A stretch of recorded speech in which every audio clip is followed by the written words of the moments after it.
Hello my dear family members, welcome back to our channel Ratna Competitive Exams Library. This is Ratna. So ee roju video lo manamu Andhra Pradesh and Telangana ki sambandhinchi DSC lo previous papers lo vacchetuvanti general knowledge and current affairs bits ni aithe oka 50 bits ni ee roju video lo chusukundamu.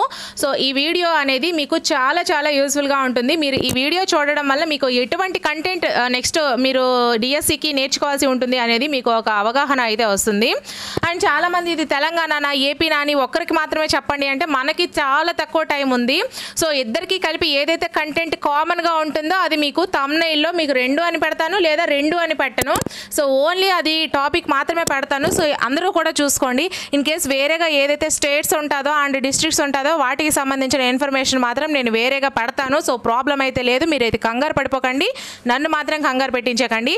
తక్కువ టైంలో నేను రోజుకి మీకు చాలా videos అందిస్తున్నాను. మొన్న TET exam కూడా మీరు చూసి ఉంటారు. సో ఎన్నెన్ని వీడియోస్ అందించాను. మన కంటెంట్ ఓన్లీ చూసుకుంటే 150కి 130 అబోవ్ మార్క్స్ తెచ్చుకునే విధంగా quick revision videos, quick revision bits videos, marathon videos, ఇలా అన్ని వీడియోస్ కూడా మీకోసం ప్రిపేర్ చేశాను. ఇంత కష్టపడి నేను ప్రిపేర్ చేస్తుంటే మధ్యలో చిన్న మాటలు ఎవరైనా అన్నారనుకోండి చాలా బాధ అనిపిస్తుంది. అండ్ మీరు ఎంత ఎంకరేజ్ చేస్తే నేను అన్ని ఎక్కువ వీడియోస్ అయితే చేస్తూ ఉంటాను. అండ్ మన ఛానల్లో అన్ని వీడియోస్ మీ దగ్గర నుంచి 1 రూపీ కూడా నేను ఆశించకుండా ఎటువంటి యాప్స్ లేకుండా ఫ్రీగా చేస్తున్నాను. ఖచ్చితంగా దానికి మీ అందరు సపోర్ట్ ఇవ్వాలి. మన ఛానల్లో ఆల్రెడీ జీకే అండ్ కరెంట్ అఫైర్స్కి సంబంధించి కూడా ఒక క్రియేటెడ్ ప్లేలిస్ట్ ఉంచాను, ఓన్లీ డిఎస్సి జీకే క్లాసెస్ అని.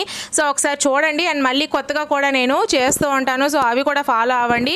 అండ్ కంటెంట్కి సంబంధించి కూడా ఆల్రెడీ టెట్కి చాలా క్లాసెస్ చేశాను, అవి కూడా డిఎస్సికి ఫాలో అవ్వండి. చాలామంది అడుగుతున్నారు డిఎస్సికి ఫాలో అవ్వచ్చు అని, అవి కూడా మీకు యూస్ఫుల్గా ఉంటాయి. సో ప్రతి వీడియో కూడా టెట్ డిఎస్సి రెండింటికి కూడా యూస్ఫుల్ అవుతుందమ్మా. ఇంకా ఏపీ నా టీఎస్ నా మీరు ఇంకా ఆలోచించడానికి టైం అయితే లేదు. సో చాలా తక్కువ టైం ఉంది. మీరు ఎంత ఎక్కువ కంటెంట్ నేర్చుకుంటారో అనేది మీ చేతుల్లో ఉంది. సో నేనైతే మాత్రం నా వంతుగా చేస్తూ ఉంటాను. అండ్ మీకు ఇంకా ఎటువంటి వీడియోస్ కావాలన్నా సరే ఖచ్చితంగా కామెంట్ సెక్షన్లో మెన్షన్ చేయండి. ఆ వీడియోస్ అయితే నేను ప్రిపేర్ చేస్తాను. ఎంత త్వరగా వీలైతే అంత త్వరగా అయితే నేను మీ అందరికీ కూడా వీడియోస్ని చేస్తూ ఉంటాను. మీరు చేయాల్సిందల్లా మన ఛానల్కి సపోర్ట్ చేయండి. అండ్ వీలైతే మీ ఫ్రెండ్స్లో ఒకరిద్దరికి వీడియోస్ని షేర్ చేయండి. మన ఛానల్ని సబ్స్క్రైబ్ చేసుకోండి, వీడియోస్ని ఫాలో అవుతూ ఉండండి. అండ్ ఇది మాత్రమే మీరు చేసి మీరు కూడా ఇంకా చదువుతూ ఉండండి. టెట్ అయితే నేను చెప్పినవి ఫాలో అయితే సరిపోతుంది. బట్ ఇక్కడ వచ్చేసరికి డిఎస్సి నేను చెప్పినవి కాకుండా ఇంకా మీరు ఎక్స్ట్రా కూడా చదవాల్సి వస్తుంది. ఎందుకంటే జాబ్ మనకి పాయింట్స్లో పోతుంది కాబట్టి. సో ఖచ్చితంగా ఇంకా ఎక్స్ట్రా పాయింట్స్ అయితే మీరు చదువుకోవాల్సి ఉంటుంది. కాబట్టి మీరు ఇంకా ఎక్స్ట్రా చదువుతూ ఉండండి. నా వంతుగా అయితే నేను క్లాసెస్ అండ్ వీడియోస్ నేను ప్రతిరోజు చేస్తూనే ఉంటాను. మీకు మోడల్ పేపర్స్ కావాలన్నా, ప్రీవియస్ పేపర్స్ కావాలన్నా, ఏం కావాలన్నా, ఏ సబ్జెక్ట్ వీడియోస్ కావాలన్నా సరే కామెంట్ సెక్షన్లో మెన్షన్ చేసేయండి. ఆ వీడియోస్ అయితే అతి త్వరలో మీకు ప్రిపేర్ చేసి నేను మీ అందరికీ ముందుకు తీసుకురావడానికి ట్రై అయితే చేస్తాను. సో మన ఛానల్ని తప్పకుండా సబ్స్క్రైబ్ చేసుకోండి. ఇంకెందుకు ఆలస్యం, మరి ఫస్ట్ క్వశ్చన్ అయితే చూసేద్దాము. క్వశ్చన్ చూసుకున్నట్లయితే అతి ముఖ్యమైన శతపథ బ్రాహ్మణం దీనికి సంబంధించినది. అతి ముఖ్యమైన శతపథ బ్రాహ్మణం దీనికి సంబంధించింది 4 ఆప్షన్స్. ఫస్ట్ వన్ యజుర్వేదం, సెకండ్ వన్ ఋగ్వేదం, థర్డ్ వన్ అథర్వణ వేదం, ఫోర్త్ వన్ సామవేదం ఇచ్చారు. సో ఆన్సర్ వచ్చేసరికి ఫస్ట్ వన్ యజుర్వేదం. అతి ముఖ్యమైన శతపథ బ్రాహ్మణం యజుర్వేదానికి సంబంధించి. అంటే ఈ టాపిక్స్ నుంచి మనకి బిట్స్ అయితే రావడం జరుగుతుంది. సో నెక్స్ట్ మనం చూసుకుంటే సెకండ్ క్వశ్చన్, భారతీయ మహిళా సంఘాన్ని స్థాపించిన వారు ఎవరు? First one Raja Rammohan Roy, second one Swami Dayananda Saraswati, third one Annie Besant, fourth one M G Ranade. So answer Annie Besant, third one is the right answer అండి. సో మీకు ఇంగ్లీష్లో తెలుగులో కూడా మీకు అయితే క్వశ్చన్స్ ఉండడం జరుగుతుంది. భారతీయ మహిళా సంఘాన్ని అని బిసెంట్ అయితే స్థాపించారండి. ఇవన్నీ కూడా మనకి డిఎస్సికి సంబంధించినటువంటి జీకే అండ్ కరెంట్ అఫైర్స్కి సంబంధించినటువంటి బిట్స్ అండి. నెక్స్ట్ క్వశ్చన్, అత్యధిక ఉపగ్రహాలు కలిగిన గ్రహం ఏది? ఫస్ట్ వన్ బుధ గ్రహం, సెకండ్ వన్ గురుగ్రహం, థర్డ్ వన్ అంగారక గ్రహం, ఫోర్త్ వన్ శుక్రగ్రహం. సో కరెక్ట్ ఆన్సర్ని మీరు ఒకసారి గెస్ చేయండి. అయినా ఇక్కడ ఆన్సర్ అనేది కనిపిస్తుంది. సో సెకండ్ వన్ గురుగ్రహం అండి. అత్యధిక ఉపగ్రహాలు కలిగినటువంటి గ్రహం గురుగ్రహం. సో ఒక టాపిక్ కాకుండా అన్ని టాపిక్స్ కూడా మనకి కవర్ చేస్తున్నారు. నెక్స్ట్ క్వశ్చన్, భారతదేశంలో వరి ధాన్యము అధికంగా ఉత్పత్తి చేయు మొదటి స్థానంలో ఉన్న 2 రాష్ట్రాలు ఏవి? ఫస్ట్ వన్ పశ్చిమ బెంగాల్, ఉత్తరప్రదేశ్. మనకి ఆప్షన్స్ ఏ విధంగా ఇచ్చాడో ఒకసారి ఆప్షన్స్ కూడా అందుకే నేను మీకు చదువుతున్నా. అంటే ఇవి మీకు ఎగ్జామ్ రూపంలో కాదు, జస్ట్ మీరు తెలుసుకోవడం కోసం. అంటే ఎగ్జామ్లో ఇచ్చేటువంటి క్వశ్చన్స్ ఏ విధంగా ఉన్నాయని తెలుసుకోవడం కోసం కాబట్టి అన్నీ కూడా ఒకసారి వినండి.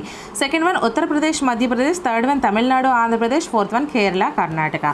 సో ఫస్ట్ వన్ పశ్చిమ బెంగాల్, ఉత్తరప్రదేశ్ అనేది మనకి రైట్ ఆన్సర్ ఇచ్చారండి. సో భారతదేశంలో వరి ధాన్యం అత్యధికంగా ఉత్పత్తి చేయ మొదటి స్థానంలో ఉన్న 2 రాష్ట్రాలు పశ్చిమ Bengal and Uttar Pradesh. So next question, Lal Bahadur Sastry విమానాశ్రయం ఉన్న నగరం ఏది? లాల్ బహదూర్ శాస్త్రి విమానాశ్రయం ఉన్న నగరం first one Jaipur, second one Lucknow, third one Nagpur, fourth one Varanasi. So fourth one is the right answer. మనకి వారణాసిలో లాల్ బహదూర్ శాస్త్రి విమానాశ్రయం అయితే ఉంది. నెక్స్ట్ క్వశ్చన్, సిక్స్త్ క్వశ్చన్ అండి. పూర్ణ స్వరాజ్య దినోత్సవం జరుపబడిన సంవత్సరం ఏది? First one 1927, second one 1948, third one 1930, fourth one 1915. So correct ఆన్సర్ని వచ్చేసరికి third one is the right answer, 1930. పూర్ణ స్వరాజ్య దినోత్సవం జరుపబడిన సంవత్సరం 1930 అండి. Next question, the number of persons nominated to Rajya Sabha by the president of India are, అంటే రాజ్యసభకు భారత రాష్ట్రపతిచే నియమింపబడే వ్యక్తుల సంఖ్య first one 12, second one 2, third one 25, fourth one 45. So first one is the right answer. 12 మంది సభ్యులను రాజ్యసభకు భారత రాష్ట్రపతి చేత నియమించబడతారు. ఓకేనా. నెక్స్ట్ క్వశ్చన్, ఎయిత్ క్వశ్చన్ అండి. 2019 సంవత్సరపు 45వ G7 శిఖరాగ్ర సమావేశానికి ఆతిథ్యం ఇచ్చే దేశం ఏది? అంటే అప్పుడు మనకి ప్రీవియస్ పేపర్ కాబట్టి 2019, మరి ఇప్పుడైతే 2023, 2022 ఈ విధంగా అయితే మనకి క్వశ్చన్స్ ఇచ్చే అవకాశం ఉంది కాబట్టి సో కరెంట్ అఫైర్స్ని కూడా బాగా చూసుకోండి. సో సెకండ్ వన్ ఇటలీ అండి. ఓకేనా. నెక్స్ట్ క్వశ్చన్, న్యూటన్ మొదటి గమన నియమం ఎలా కూడా పిలువబడుతుంది? ఫస్ట్ వన్ ద్రవ్యవేగ నియమము, సెకండ్ వన్ సమతాస్థితి నియమము, థర్డ్ వన్ గురుత్వాకర్షణ నియమము, ఫోర్త్ వన్ జడత్వ నియమము. సో జడత్వ నియమము అనేది కరెక్ట్ ఆన్సర్ అవుతుంది. న్యూటన్ మొదటి గమన నియమము జడత్వ నియమం అని కూడా పిలువబడుతుంది. నెక్స్ట్ క్వశ్చన్ అండి. వీడియో టేపును కనుగొన్నవారు ఎవరు? ఆంటోనియా మ్యూస్పై, second one Bell Labs, third one Charles Ginsburg, fourth one Spangler. So third one Charles Ginsburg అనే అతను వీడియో టేప్ను కనుగొన్నారు. నెక్స్ట్ క్వశ్చన్, న్యూట్రాన్లను కలిగి ఉండని ఏకైక మూలకము first one hydrogen, second one helium, third one boron, fourth one lithium. So first one is the right answer. Hydrogen అనేది న్యూట్రాన్లను కలిగి ఉండని ఏకైక మూలకము. ఓకేనా. నెక్స్ట్ క్వశ్చన్, జన్యుశాస్త్ర పితామహుడు ఎవరు? First one Gregor John Mendel, second one W Watson, third one M Lamond, fourth one Watson. So first one Gregor John Mendel జన్యు శాస్త్ర పితామహుడు. అంటే మనకి క్వశ్చన్స్ ఎలా అడుగుతున్నారంటే ఈచ్ అండ్ ఎవ్రీ టాపిక్ నుంచి కూడా మనకు ఒక బిట్ వస్తుంది, ఎవ్రీ సబ్జెక్ట్ నుంచి కూడా మనకి బిట్స్ అయితే రైజ్ చేస్తున్నారు కాబట్టి ప్రతిదీ కూడా క్లియర్గా నేర్చుకోండి. సో గ్రెగర్ జాన్ మెండల్ జన్యు శాస్త్ర పితామహుడు. నెక్స్ట్ క్వశ్చన్, WLAN విస్తరణ రూపం ఏంటి? Women literacy agency network, second one work of landless agrarian network, third one wireless local area network, fourth one world law agency. So third one is the right answer. Wireless local area నెట్వర్క్ని WLANగా విస్తరిస్తారు. Next question, ప్రస్తుత భారత కేంద్ర cabinet నందలి జౌళి అంటే textile శాఖ మాత్యులు ఎవరు? So first one P Shantanana, second one Smriti Zubin Irani, third one Anandiben Patel, fourth one PB Acharya. So అప్పుడు వచ్చేసరికి మనకి టెక్స్టైల్ శాఖ మాత్యులు స్మృతి జుబిన్ ఇరానీ. సో ఇప్పుడు మనం కరెంట్ అఫైర్ని క్లియర్గా చూసుకోవాలి. నెక్స్ట్ క్వశ్చన్, జాతీయ చేనేత వస్త్ర దినోత్సవం జరుపుకునే రోజు ఏది? First one 11th September, second one 15th August, third one 7th August, fourth one 12th జనవరి. సో 7th ఆగస్ట్న మనము జాతీయ చేనేత వస్త్ర దినోత్సవంగా జరుపుకుంటాము. నెక్స్ట్ క్వశ్చన్, మహిళా క్రీడాకారిణి 2017 ఫోర్బ్స్ జాబితాలో ప్రపంచంలో అత్యంత ఎక్కువ పారితోషికం తీసుకున్న ఏకైక మహిళగా గుర్తింపు పొందారు. So first one Saina Nehwal, second one PV Sindhu, third one Serena Williams, fourth one Venus Williams. So third one is the right answer. Serena Williams అనే ఆమె ఈ మహిళా క్రీడాకారిణి అంటే సెరెనా విలియమ్స్ అనే మహిళా క్రీడాకారిణి 2017 ఫోర్బ్స్ జాబితాలో ప్రపంచంలో అత్యంత ఎక్కువ పారితోషికం తీసుకున్న ఏకైక మహిళగా గుర్తింపు పొందారు. ఓకేనా. నెక్స్ట్ క్వశ్చన్, తుది పోటీలో ఆతిథ్య జట్టు అయిన గోవాను 1-0 తేడాతో ఓడించి 32వసారి గెలుపొంది రికార్డు సృష్టించి బెంగాల్ జట్టు ఈ ట్రోఫీని గెలుచుకుంది.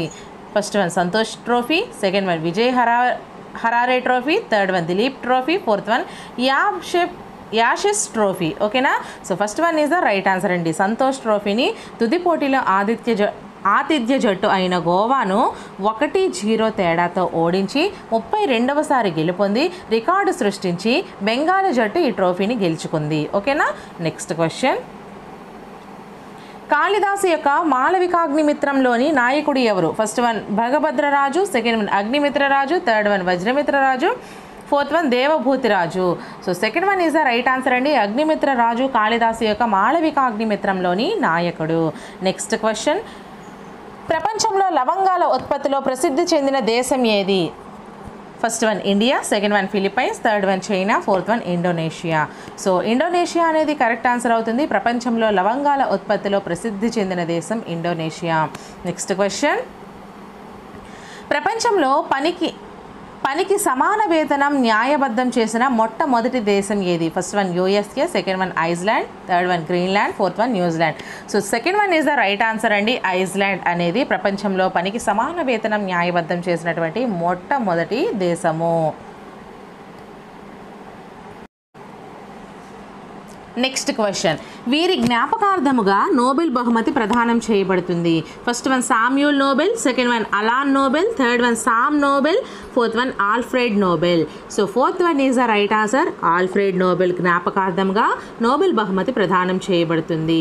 నెక్స్ట్ క్వశ్చన్, జాతీయ పతాకంలోని అశోక చక్రంలో గల ఆకుల సంఖ్య ఎంత? First one 22, second one 23, third one 24, fourth one 25. So answer 24. జాతీయ పతాకంలో అశోక చక్రంలో గల ఆకుల సంఖ్య 24 అండి. సో ప్రతి ఒక్కరూ కూడా మీరు తెలుసుకుంటారు, అంటే ఏ టాపిక్ నుంచి మనకి బిట్స్ కవర్ అవుతున్నాయని తెలుసుకుంటారని ఈ వీడియో అయితే చేశాను. ఇదే విధంగా మీకు అన్ని సబ్జెక్ట్స్ చేయాలన్నా సరే కామెంట్ సెక్షన్లో కామెంట్ చేయండి ఏ సబ్జెక్ట్ కావాలనేది. ఆ సబ్జెక్ట్కి సంబంధించి ప్రీవియస్ బిట్స్ చేస్తాను అండ్ ప్రాక్టీస్ బిట్స్ కూడా చేస్తూ ఉంటాను. సో నెక్స్ట్ క్వశ్చన్, ఇస్రో 104 ఉపగ్రహాలను అంతరిక్షంలోకి ప్రయోగించి రికార్డు నెలకొల్పిన తేదీ ఏది? ఫస్ట్ వన్ ఫిబ్రవరి 2, 2017, సెకండ్ వన్ ఫిబ్రవరి 11, 2017, థర్డ్ వన్ ఫిబ్రవరి 15, 2017, ఫోర్త్ వన్ ఫిబ్రవరి 21, 2017. సో మీరు చాలామంది అడుగుతున్నారు అంటే ఎన్ని సంవత్సరాల ముందు కరెంట్ అఫైర్స్. సో చూసారా 2019కి సంబంధించి ఒక క్వశ్చన్ అడిగారు, 2017కి సంబంధించి ఒక క్వశ్చన్ అడిగారు. అంటే మీరు 2 సంవత్సరాల అంటే సంవత్సరంన్నర 2 సంవత్సరాల ముందు నుంచి అయితే కరెంట్ అఫైర్స్ అయితే మీరు చూసుకోవాల్సి ఉంటుంది. ఆన్సర్ ఫిబ్రవరి 15, 2017 అండి. ఇస్రో 104 ఉపగ్రహాలను అంతరిక్షంలోకి ప్రయోగించి రికార్డు నెలకొల్పిన తేదీ. నెక్స్ట్ క్వశ్చన్, హైపర్ మెట్రోపియా దీర్ఘదృష్టిని సవరించినవి. ఫస్ట్ వన్ కుంభాకార కటకములు, సెకండ్ వన్ పుటాకార కటకములు, థర్డ్ వన్ ద్విపుటాకార కటకములు, ఫోర్త్ వన్ సమతల పుటాకార కటకములు. సో కుంభాకార కటకములు అండి. First one is the right answer. Next question, Arunachal Pradesh అధికార భాష ఏది? First one Hindi, second one Punjabi, third one Konkani, fourth one English. So English is the right answer. Arunachal Pradesh యొక్క అధికార భాష ఇంగ్లీష్ అండి. Next question, Prince of Wales museum ఇచ్చట కలదు. First one Kolkata, second one Mumbai, third one Gujarat, fourth one Goa. So second one Mumbai is the right answer. Prince of Wales museum వచ్చేసరికి మనకి ముంబైలో ఉంది. నెక్స్ట్ క్వశ్చన్, ఆంధ్రప్రదేశ్ రాష్ట్ర జంతువు ఏది? ఫస్ట్ వన్ కృష్ణ జింక, సెకండ్ వన్ అడవి దున్న, థర్డ్ వన్ భారతీయ ఏనుగు, ఫోర్త్ వన్ చిరుతపులి. సో కృష్ణ జింక ఈజ్ ద రైట్ ఆన్సర్ అవుతుందండి. అలాగే తెలంగాణ వాళ్ళకు తెలంగాణకు సంబంధించి క్వశ్చన్ అడుగుతారు. కామన్గా ఉన్నవి అందరికీ కూడా కామన్గానే ఉంటాయి. సో అందుకు జాగ్రత్తగా చూసుకోండి. నెక్స్ట్ క్వశ్చన్, ఆంధ్రప్రదేశ్ రాష్ట్ర జంతువు కృష్ణ జింక అండి. తర్వాత క్వశ్చన్, రాయలసీమ ప్రాంతంలోని 4 జిల్లాలు. First one Anantapuram, SPSR Nellore, Chittoor, YSR Kadapa. Second one Anantapuram, Kurnool, SPSR Nellore, Chittoor. Third one Anantapuram, Kurnool, SPSR Nellore, YSR Kadapa. Fourth one Anantapuram, Kurnool, Chittoor, YSR Kadapa. So Telangana వాళ్ళకైతే తెలంగాణకు సంబంధించినటువంటివి మీ యొక్క జిల్లాలు అయితే ఇవ్వడం జరుగుతుంది. Fourth one is the right answer. Anantapuram, Kurnool, Chittoor, YSR Kadapa అనేది ఇక్కడ మనకి రైట్ ఆన్సర్ అవుతుంది. అంటే ఈచ్ అండ్ ఎవ్రీ టాపిక్ అండి, ప్రతి సబ్జెక్ట్ నుంచి కూడా మనకైతే బిట్స్ అడగడం జరుగుతుంది. కాబట్టి మ్యాక్సిమం సబ్జెక్ట్స్ అన్నీ కూడా మీరు నోట్స్ ప్రిపేర్ చేసుకొని చక్కగా కవర్ చేసేసారు అనుకోండి, జీకే అండ్ కరెంట్ అఫైర్స్లో కూడా ఎలా లేదన్నా మీకు ఒక 5 మార్క్స్ అయితే వస్తాయి 10 మార్క్స్కి. కాబట్టి అందుకు చాలా జాగ్రత్తగా గుర్తుపెట్టుకుంటే ఆ మిగతా 5 మార్క్స్ కోసం మీరు కరెంట్ అఫైర్స్ అయితే చుట్టూ తిప్పవలసి ఉంటుంది. నెక్స్ట్ 2018 ఫిఫా ప్రపంచ కప్కు ఆతిథ్యం ఇచ్చిన దేశం ఏది? First one France, second one Russia, third one Brazil, fourth one Germany. So Russia is the right answer. So చూసారా 2017 నుంచి క్వశ్చన్స్ అడుగుతున్నారు, 2018 నుంచి క్వశ్చన్స్ అడుగుతున్నారు, 2019 నుంచి కూడా క్వశ్చన్స్ అడుగుతున్నారు. కాబట్టి 2 సంవత్సరాల ముందు నుంచి మీరు కరెంట్ అఫైర్స్ అయితే చదువుకోవాలి. నెక్స్ట్ క్వశ్చన్, మొదటి బ్రిక్స్ చలన చిత్రోత్సవం జరిగిన ప్రదేశం ఏది? First one Bengaluru, second one Hyderabad, third one New Delhi, fourth one Mumbai. So third one is the right answer అండి, న్యూఢిల్లీ. మొదటి బ్రిక్స్ చలన చిత్రోత్సవం జరిగిన ప్రదేశం న్యూఢిల్లీ అండి. నెక్స్ట్ క్వశ్చన్, దేశంలో ఒకే ఒక నది ఆధార ఓడరేవు ఏది? ఫస్ట్ వన్ చెన్నై ఓడరేవు, సెకండ్ వన్ కోల్కతా ఓడరేవు, థర్డ్ వన్ పారదీప్ ఓడరేవు, ఫోర్త్ వన్ ముర్ముగవో ఓడరేవు. So second one is the right answer, Kolkata ఓడరేవు. దేశంలో ఒకే ఒక నది ఆధార ఓడరేవు కోల్కతా ఓడరేవు అండి. Next question, ball point pen కనుగొన్నది ఎవరు? First one John J Loud, second one Nikola Tesla, third one Tennon, fourth one Edwin T Holmes.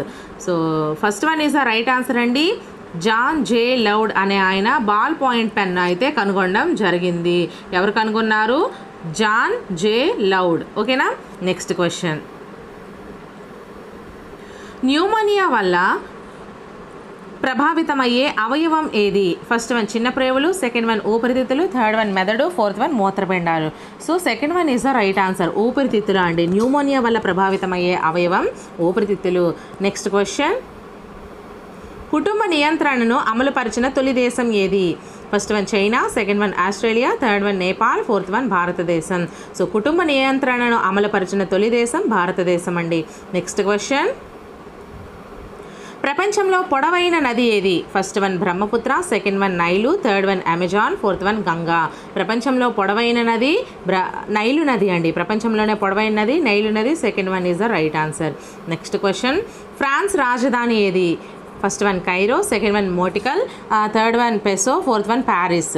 So France రాజధాని ప్యారిస్ అండి. Fourth one is the right answer, France రాజధాని Paris. So next question, 2018 October 19, 20 తేదీల్లో 5వ Asia రక్షణ మంత్రుల సమావేశం ఎక్కడ జరిగింది? So first one New Delhi, second one Hong Kong, third one Singapore, fourth one Kathmandu. So third one Singapore is the right answer అండి. 2018 October 19, 20 తేదీల్లో 5వ ఆసియా రక్షణ మంత్రుల సమావేశం సింగపూర్లో జరిగింది. నెక్స్ట్ క్వశ్చన్, ప్రపంచ ధరిత్రీ దినాన్ని పాటించే రోజు? ఫస్ట్ వన్ మార్చ్ 8 అండి, second one February 28, third one April 10, fourth one April 22. So April 22 is the right answer. ప్రపంచ ధరిత్రీ దినాన్ని పాటించే రోజు April 22. So next question, wings of fire గ్రంథకర్త ఎవరు? First one doctor APJ Abdul Kalam, second one doctor BR Ambedkar, third one JP Narayan, fourth one IK Gujral. So first one doctor APJ Abdul Kalam is the right answer అండి. Wings of fire గ్రంథకర్త APJ Abdul Kalam. Next question, ప్రాచీన భారతదేశ స్వర్ణయుగంగా పరిగణించబడిన కాలం ఏది? ఫస్ట్ వన్ శాతవాహనుల కాలం, సెకండ్ వన్ హర్షుని కాలం, థర్డ్ వన్ గుప్తుల కాలం, ఫోర్త్ వన్ మౌర్యుల కాలం. సో గుప్తుల కాలం ఈజ్ ద రైట్ ఆన్సర్. ప్రాచీన భారతదేశ స్వర్ణయుగంగా పరిగణించబడిన కాలం గుప్తుల కాలం అండి. సో నాకైతే ఇప్పుడు మనం ఇన్ని క్వశ్చన్స్ చూసాం కదా, ఇన్ని క్వశ్చన్లు ఒక్కొక్క పేపర్కి అంటే మనకి చెప్తా చూడండి. సారీ గైస్,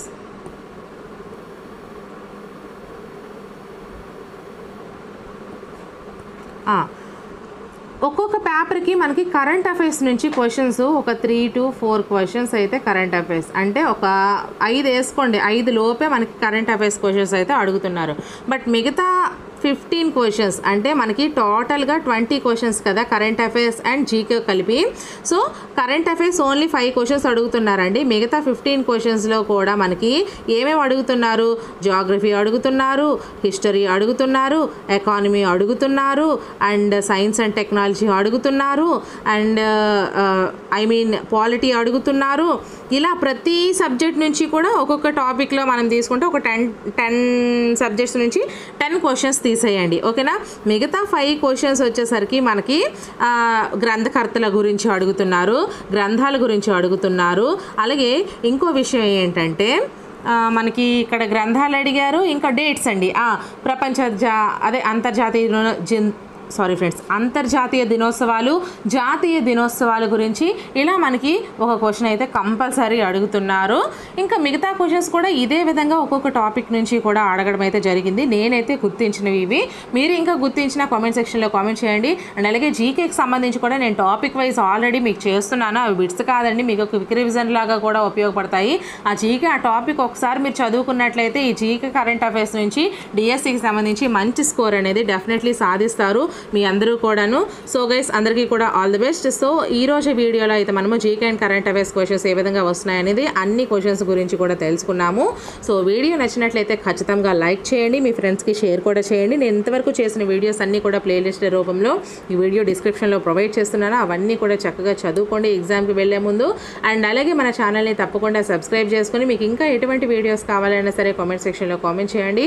నెక్స్ట్ వీడియోతో మళ్ళీ కలుద్దాం. Until then bye friends.